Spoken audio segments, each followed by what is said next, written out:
Hi, David here. Here's something I found interesting. A few years ago, I got this calendar that had a book for every day, um, a book recommendation, I guess. Well, too bad I can't read a book every day, but um, the title of this recommendation is I don't know if you can see it uh, Bad Haircut. Can anyone relate? Yeah, my hair is kind of shaggy right now because, like most people, I haven't been able to get to a haircutter or barber or hairstylist. Yeah. Well, in my state, the governor has decided that some businesses can reopen, including hair salons, which I don't know, doesn't make me feel better. The numbers are still going up. I think maybe just in my humble opinion, it's a little too soon.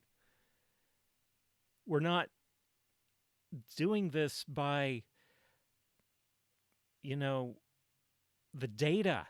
We're not doing this by, like, okay, we've seen the numbers of new cases keep going down, down, down, and now they're below a certain level. Okay, so we can let's start slowly reopening things where social distancing is possible. And, well, you can't social distance and cut someone's hair. I don't know. Maybe if everybody wears masks and gloves, maybe. I'm still a little shaky on that, though. And I know, yes, it's a pain in the butt going through this, doing this shelter in place, but all these protests about liberate and reopen now, and I think people are still in denial that yesterday, do you realize the number of deaths from coronavirus has topped 50,000? And again, we're just talking about the US, not the rest of the world. I mean, the rest of the world is dealing with the same thing. But it's like we've got to get back to business. We've got to start making money again. That's our top priority. No. Our top priority is protecting people's lives and people's health. At least that's what it's supposed to be if you're a Christian. This is what it means. Kingdom of God. It doesn't mean everybody make money. It means we care for each other. We take care of each other. We prioritize people's lives and well being above our own economic goals, above our money. And look, I know the economy is important. I know that. I was in South Korea a number of years ago when, after years of booming economy, about a month after I arrived, the economy went into free fall. And it looked like they were on the verge of economic collapse. And hello, I'm an American. I came here on a work permit to teach English. I I didn't want to walk into a failing, collapsing economy. And it took a big loan from the IMF to keep the bottom from falling out, basically. But my term ended up being my contract was supposed to be for a year. I ended up leaving after about 4 months because we didn't have enough students. So, yeah, I know the economy is important. But did Jesus die for the economy? No, he died for you and me. because our lives, our eternal lives, were more important than money. Just something to think about. So anyway, I've come across this verse. Well, I wouldn't say come across. It's something I've been wanting to talk about for a long time because it's a very popular verse. But I don't think people get just how appropriate it is for the times we're in now. Philippians 4:13. Anyone?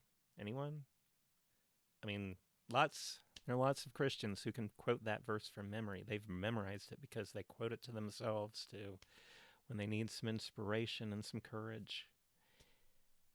I can do all things through Christ who strengthens me. What does that mean, though? All things? I can do all things? Does that mean I can fly like Superman? Does it mean I can live underwater like Aquaman? Does it mean I should apply for a job as a museum curator because I love old stuff. I love museums, and now granted, I have no experience in working behind the scenes at a museum, but I can do it. I can do all things through Christ who strengthens me, right? This one pastor of this church I went to in Washington talked about how he learned a hard lesson. That's not exactly how it works. He, for some reason, decided to apply for a job for a truck driver. Now, he had never driven a truck before, never even taken lessons, no experience, no expertise, no training. Why would you do that? Because he was thinking, I can do all things through Christ who strengthens me. And lo and behold, he got the job, and he got behind the wheel, and he understood the complex dashboard immediately, and he crushed it. He just drove that truck. Few miles, picked up his first load, drove across the country, and he kept driving trucks until God called him to the ministry. You know I'm kidding, right? Yeah, they laughed him out of the building pretty much, as they should. See, that's not how Philippians 4:13 works. He took it out of context. So, I'm going to teach you how to read this verse, and, in the process, you'll get a few lessons about reading everything in context. That's important. All right, now, I've told you what the text is, Philippians 4:13. Now, usually, when to read it in context, you need to think about the circumstances in which it was written. The letter is from Paul to the church in Philippi. And Paul has, of course, a little history with them, like he did with all the churches he wrote to. His first experience in Philippi, now, normally I wouldn't go back this far in terms of background, but this actually, it illustrates the point of this verse so well that, okay, you might be thinking, come on, get to the point, but just indulge me a little bit here, because this really is, this part really has something to say about what Philippians 4:13 means. Turns out it is just the perfect illustration for it. So, when Paul first arrived at Philippi, You can read this, by the way, in Acts chapter 16, verses 11 through 40. Sorry, I don't have that text showing to you or written on the screen. I haven't learned how to do those things yet. I'm supposed to have some video editing software free on my computer, but it doesn't work. And I tried out two screen broadcasting programs. That didn't work either. In fact, one of them, I almost had to reset my computer to factory standards because my computer was blinking like a strobe light.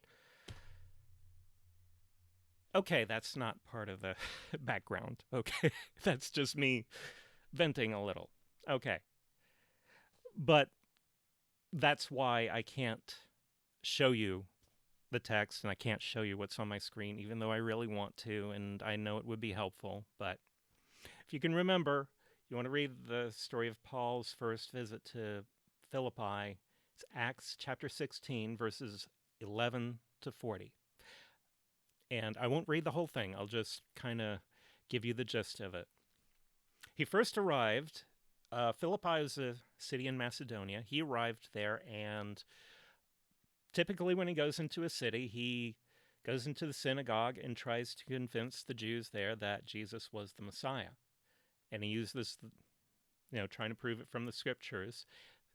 It's often met with disdain from the Jews, but if he goes around to enough places, he'll usually find a few sympathetic ears, people who are interested and want to learn more. In Philippi, he befriended a woman named Lydia, who was a seller of purple. Now, this means she was rich. Purple was a popular color for people to wear, and it was very expensive. If you were a patrician in Rome, you had to have a toga with a purple stripe to mark you as, one of the nobility. And in other places, purple was a popular color. People got the idea that, it's associated with nobility and royalty. So she was rich. She's selling something that's expensive and popular. She takes Paul into her home, offers him hospitality. They go, and so he's treated to, very comfortable living space, bed, very nice. Food was very good. And then, though, he continues his work in Philippi and runs into some trouble with some of the businessmen who don't like what he's doing. They think he's ruining their business, and they bring him before the magistrate and make these charges that, he's bringing these Jewish customs, and he's telling everyone to follow customs that are not lawful for us as Romans to follow. And then the magistrate immediately has him and his friends, his friend Silas was with him. He usually traveled with a partner. This time it was with Silas. And he has them beaten with rods and thrown into prison, and tells the jailer to make sure that they are held securely. So the jailer puts them in the back of the cell, darkest, stinkiest cell there, and puts their feet in shackles to make sure they don't go away. And, dark, smelly prison. And your feet are shackled. And you thought lockdown and shelter in place was bad. So Paul was miserable, singing the blues. Well, no, actually. This is kind of funny. He was singing a hymn, he and Silas, at midnight when it is darkest. He sings a hymn. And I like to think maybe it was the hymn that he quotes in the letter to the Philippians, chapter 2, verses 6 through 11, if you want to read it. That was, we believe, one of the earliest hymns in the church. But whatever the hymn was, they're singing this, and there's an earthquake that is so violent it breaks open the doors to the cells, and the guard, I guess, may have been knocked unconscious, and when he comes to, he thinks all the prisoners have escaped, and the only honorable thing to do is fall on his sword. But just as he's about to do that, Paul and Silas said, "No, don't! Stop! We're here. We're still here. We didn't leave. You don't kill yourself." The jailer is so impressed with the fact that they stayed behind because they knew he was going to be killed. He was either going to be executed or he's going to have to commit suicide, and they didn't want that to happen to him. And the jailer asks them, "What must I do to be saved?"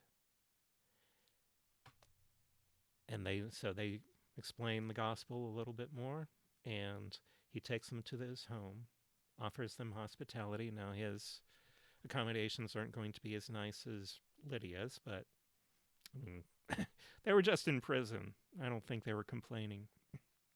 He treats their wounds, and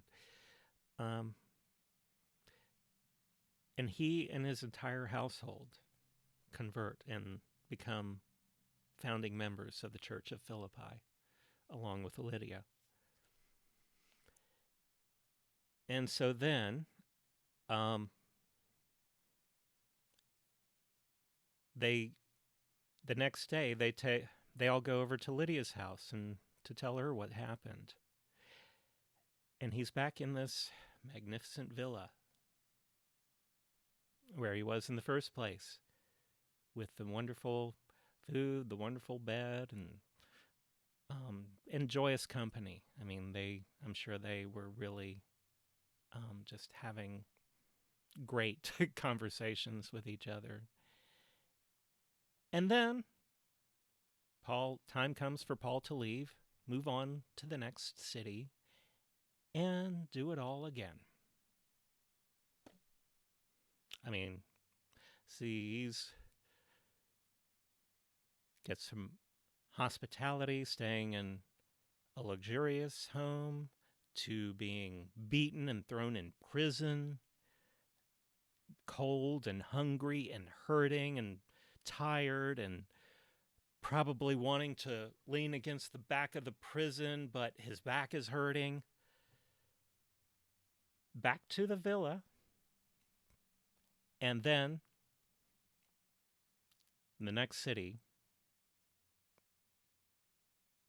maybe someone will offer him hospitality. Maybe they won't.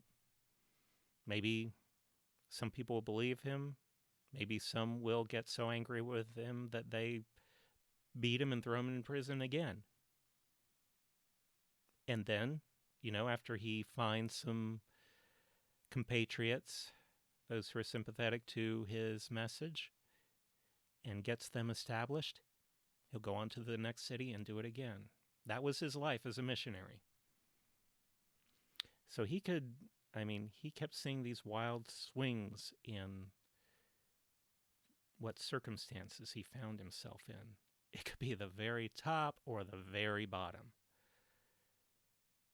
And he took it all in stride. Think about that. Keep that in mind as we go now into the letter to Philippians. Now, for the background of this letter, we're ahead a few years. He's in prison again.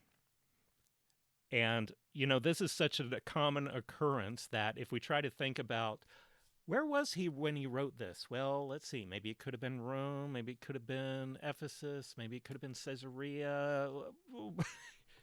It happens so often to him, we don't know. But he's in prison somewhere. Not Philippi, because, we know from some of the details Paul gives in the letter that they sent the church at Philippi, when they heard he was in prison, they took up a collection and put together a care package to send to him. And it took a while to get there. We know that because the person they sent was a man named Epaphroditus. He was supposed to deliver this package to Paul, the care package, but time was going by. They knew it was going to take a few days for him to get there and a few days for him to get back, but the time is going by. He should have been back by now. Where is he? They're starting to wonder, did he die? Did he get sick? Did he take the money and run? Did the care package even make it to Paul? Did our letter even make it to him? They're just probably crazy with worry, not only about, not knowing if they got swindled and worried about, on top of worrying about Paul, that, here they wanted to do something to help him in his imprisonment, and they don't even know if the package got to him. And Epaphroditus, is he a crook or is he dead? So Paul, first part of his letter, as usual, he thanks them and he thanks Christ for them, and he thanks them for the gift that they sent. And then he explains what happened with Epaphroditus, that he got sick. He didn't die, but he came close to dying. He was sick for a while, and we weren't sure if he was going to live or die. But as Paul says, God had mercy on him. And not only him, in Paul's words, but also God spared me sorrow upon sorrow. So that lets you know he considered Epaphroditus a good friend in his mission, and also would have allayed whatever concerns they had about, maybe they didn't know if they could trust Epaphroditus. Paul says, oh, yes, you can trust him. If you trust me, trust him. And so Epaphroditus is getting ready to return, and we'll take this letter back to them. Now remember, he's in prison at the time, and this is nothing new to him. He's been through all kinds of circumstances. He has had hosts that gave him more abundance than he needed, and he has been lacking. He's been in prison. He's been beaten and left for dead. He has gone without food and without spending a cold night with no cloak, no shelter. And yet he keeps coming back, and he keeps going. He doesn't let any of that stop him. And you might be wondering, well, Paul, if you had a chance to ask, I might ask him, how do you do it? How do you keep going through all of that adversity and all of that uncertainty and not knowing from one day to the next what one day to the next is going to bring you? I think he would say, I can do all things through Christ who strengthens me. That is the context that gives the meaning to that.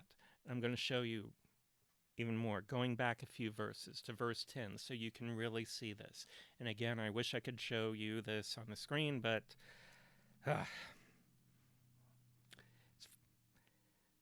Philippians 4, starting with verse 10. I rejoice in the Lord greatly that now at last you have received your concern for me. Indeed, you were concerned for me, but had no opportunity to show it. Okay, so now they had this opportunity, and they showed it, and he's thankful.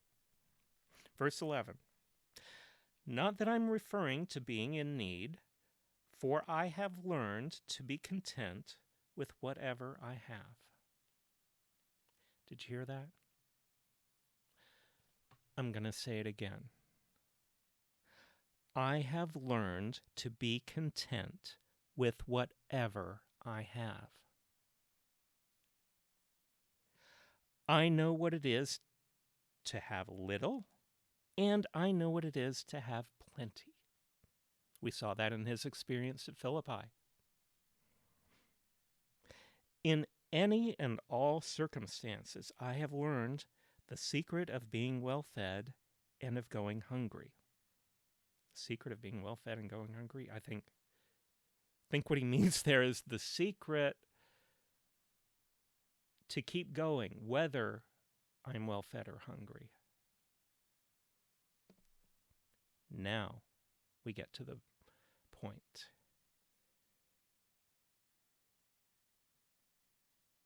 Of going hungry, of having plenty, and of being in need. I can do all things through him who strengthens me. So what does it mean, I can do all things through him who strengthens me? It means I can adapt to any circumstance life places me in, or God places me in. I can have plenty, or I can be hungry. Doesn't matter to me. I can be in prison. Doesn't matter to me. I can be in lockdown. Doesn't matter to me. I can shelter in place. Doesn't matter to me. You know, he was under house arrest for the last 2 years of his life. In Rome, awaiting trial, where he ended up being beheaded.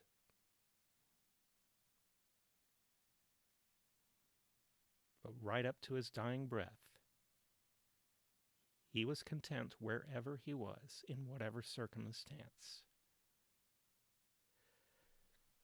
So I ask you, does that have anything to do with our circumstances right now?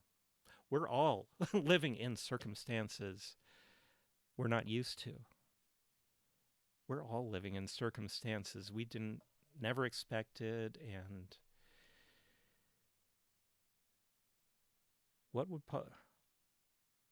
so what does I can do all things through Christ who strengthens me mean to you in these circumstances? I mean, if Paul were here, do you think he'd be chomping at the bit to go back to his tent-making business because he's not making money? No. I mean, he'd probably, if he saw that, he'd probably look at that and say, wimp. You know how many times I've been in prison? You think lockdown is bad?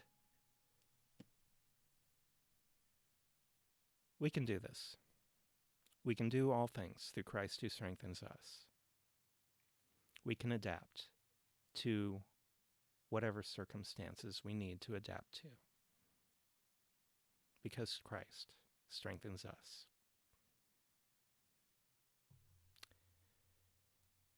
Grace and peace to you.